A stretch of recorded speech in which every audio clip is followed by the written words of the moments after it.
આજે આપણે જોવાના છે એવા વ્યક્તિની કહાની કે જેમના હોળી દિવાળી બધા જ તહેવાર આ પશુ પક્ષીઓ સાથે વીતે છે. પોતાનું સમસ્ત જીવન આ પશુ પક્ષીઓ અને અબોલા જીવ માટે સમર્પિત કરી દીધું છે. એવા માળિયા હાટીનાના રહેવાસી વિશાલભાઈ રાજની, જેઓ પોતે ભાડાના મકાનમાં રહે છે અને શાકભાજી વેચીને પોતાનું જીવન ગુજરાન ચલાવે છે, પણ હંમેશા પશુ પક્ષીઓની સેવા માટે તત્પર રહે છે. તો ચાલો જોઈએ એમની કહાની. વરસાદ ચાલુ છે. આ વરસાદમાં આ વાછડીની સારવાર કરવા આવ્યા છીએ.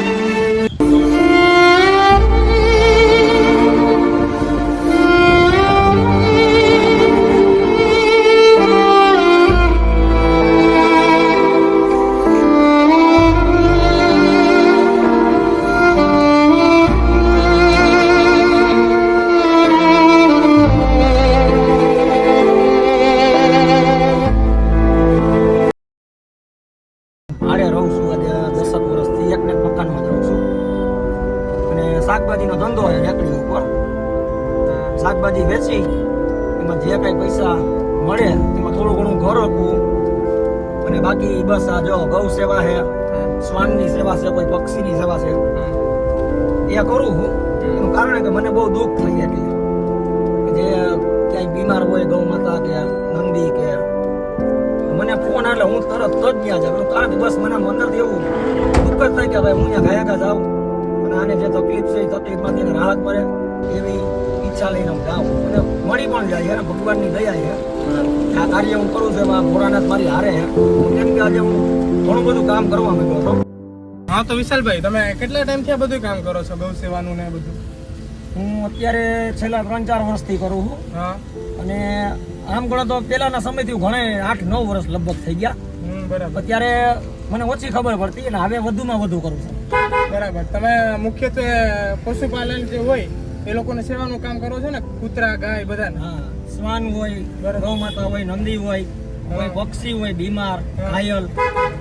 અને મને જાણ થાય કે અહીંયા આ રીતના પક્ષીને કે કોઈ અબોલ જીવ કોઈ પણ હોય બને ને એટલું એમાં એની મદદ જ આવત સૌ. કોઈ સારવાર કરવાની હોય, બહાર મોકલવાનું હોય. બરાબર.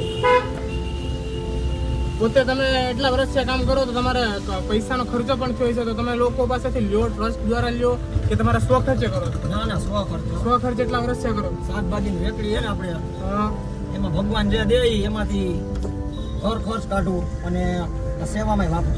પોતે શાકભાજી વેચીને તમે આ કામ કરો છો? શાકભાજી વેચીને કરું છું ઘણા સમયથી, પણ હવે અમુક અમારા ગામના લોકો છે જે ઘણા મને ક્યાંય એવી જરૂર પડે તો હું ફાળો લેવા જાઉં. ભાઈ અહીંયા ગાય માતાના પ્રોબ્લેમ છે, એમાં આ દવાનો ખર્ચો મારે કરવાનો છે. અથવા કોઈ શ્વાન હોય કે જે કમર ભાંગી ગઈ, પગ ભાંગી ગયો, કોઈ આંખ ફૂટી ગઈ, એવા ઘણા કેસ આવે, કેન્સર વાળા આવે. બરાબર. તો એના મારે પોરબંદર લઈ જવાના હોય. ત્યાં ટ્રસ્ટ છે અમારે નેહલબેન કારાવદરાનું, Uday animal care and charitable trust. બરાબર. અને નેહાબેન નો મારે જાજો સપોર્ટ છે પોરબંદર થી. બરાબર. અને હું અહીંથી પોરબંદર જવાનું થાય ને મારે, એટલે મારે 1400-1500 રૂપિયા મારી ગાડીનો ખર્ચો આવે. એ પૈસાનો હું ફાળો કરું, જે અમારા શાક માર્કેટ વાળા ને આજુબાજુના દુકાન વાળા ને જેને ખબર હે ને મારી હું સેવા કરું. બરાબર. એ લોકો કોઈ આપે, કોઈ 50, કોઈ 100. એ પૈસા ભેગા કરીને પોરબંદર મૂકવા જાવ, ત્યાં પછી ફ્રીમાં ટ્રીટમેન્ટ કરી દઈ બધી. બરાબર. 1 રૂપિયાનો ખર્ચ નહીં.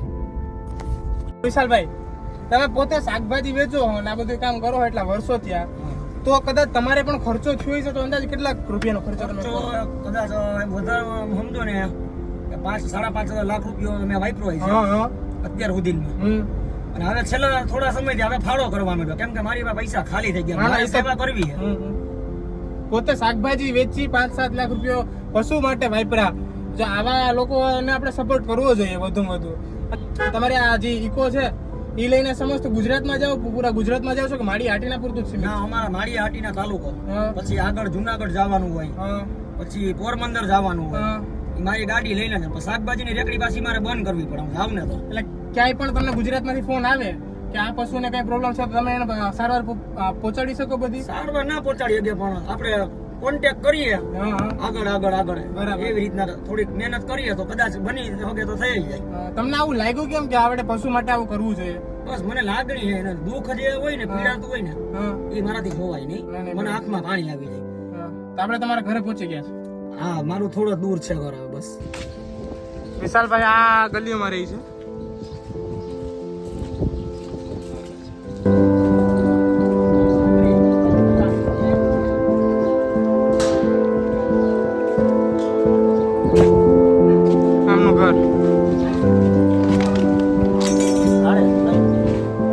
તમારું મકાન ભાડે છે, બરાબર?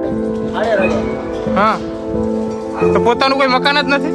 મકાનની શાકભાજી રેકડી બસ, અને ગાડી છે એ હપ્તા ભર્યા. બરાબર. પોતે શાકભાજી વેચી તમે ગાયોની એટલી સેવા કરી અને પોતે ભાડાના મકાનમાં રહ્યો છો. વાહ, ધન્ય છે ભાઈ. તો આમનું બેબી હે, છોકરી. શું નામ છે તારું? રિયાન્સ. તમે જોઈ શકો છો.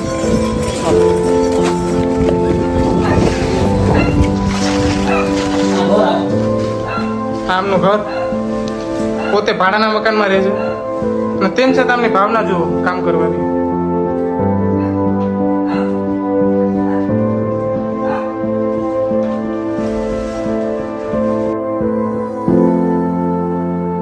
આ ગલુડિયો ને મારા શાક માર્કેટ હતું. બરાબર. એટલે ઠંડીમાં રાતે ઠંગરાતું હતું એકદમ. એટલે હું ને ઘરે લઈ આવ્યો ને મારા ઘરના મેં વાત કરી કે આને આપણે થોડાક દી હાચવીએ એટલે ઠંડીનું બિચારું મરી ના જાય.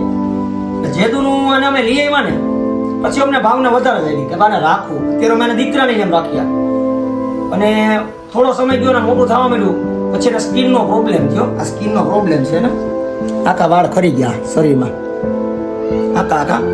પછી અમે દવાખાનું બધું બતાવું કરવું, ઘણી જગ્યાએ ઘણા દવાખાના કર્યા. કમસે કમ નહીં ને તો 3.5 વર્ષ એની અમે દવા કરી અને મારા ઘરના બધી સેવા કરી એની. ટાઈમે નવરાવું ધોવરાવું, અલગ અલગ શેમ્પૂ, અલગ અલગ એની ટ્યુબ સ્કિન રોગ માટેની, અને લગભગ 3-3.5 લાખ રૂપિયાનો ખર્ચો અમે મારે જોયો. ત્યારે આ માંડ થયું અને આજે એને મટ્યું તો નથી જ અને હાથું પીતું નથી. અમારે એને હાથે ખવડાવવાનું, પાણી પીવડાવવાનું, નવડાવવાનું બધું. આજે 3.5 કે 4 વર્ષથી ખાતું જ નથી. એને જો આ રીતના હે ને અમારા ઘરના આ રીતના રાખે, આમ ચમચી આ રીતના ખવડાવું મોઢું ખોલીને ત્યારે ખાઈ. આ તમારા વાઈફ છે, આપ તમને ખૂબ સપોર્ટ કરતા હશે ને? અમે બે મારા ભેગા સપોર્ટ. બંને. અને ક્યારેક એવું બને કે જ્યાં ઘણી વખત કોઈ ડોગ બીમાર હોય ત્યાં 10 દિવસ 12 દિવસ એની સારવાર કરવી પડે તો અહીં ઘરે અમારા ડેલામાં એને રાખીએ અમે. પછી હું રેકડીએ શાકભાજી વેચતો મારા ઘરના બધું એની ટાઈમે સારવાર ને બધી કરે. કોઈ જીવાત પડેલું હોય, ઘણું બધું એવું હોય કે ગંભીર કેસ હોય મારા ઘરના મારો ફૂલ સપોર્ટ કરે. પછી ઘણી વખત એવું બને કે સારવાર અમે 10-15 દિવસ કરતા હોય અને જો કદાચ એ બચે નહીં ને જીવ એનો વયો જાય એટલે હું અથવા મારા ઘરના અહીંયા પાછળ અમારા જગ્યા છે ને ત્યાં એને ખાડો ગાડીને સમાધિ પણ આપી અમે એના આવા ના દી એમનો. પછી ગાય માતામાં તો હું એકલો જ હોય અને અમારા 2 મિત્રો છે જે અમારા ઘનશ્યામભાઈ છે અને રાવતભાઈ છે. અમારા 3 જણાની ટીમ છે અને અમે 3 જણા આ બધું કાર્ય કરીએ ઘરના પૈસે. સ્વ ખર્ચે? હા, અમારા ખર્ચે પોતાના છે.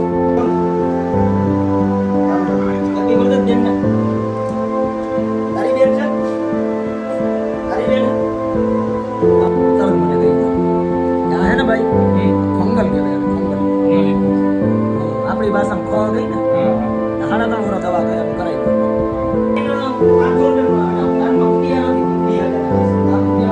આમ વટકે ને સેવા મને પોરાનો તરત જ જવા દોડી.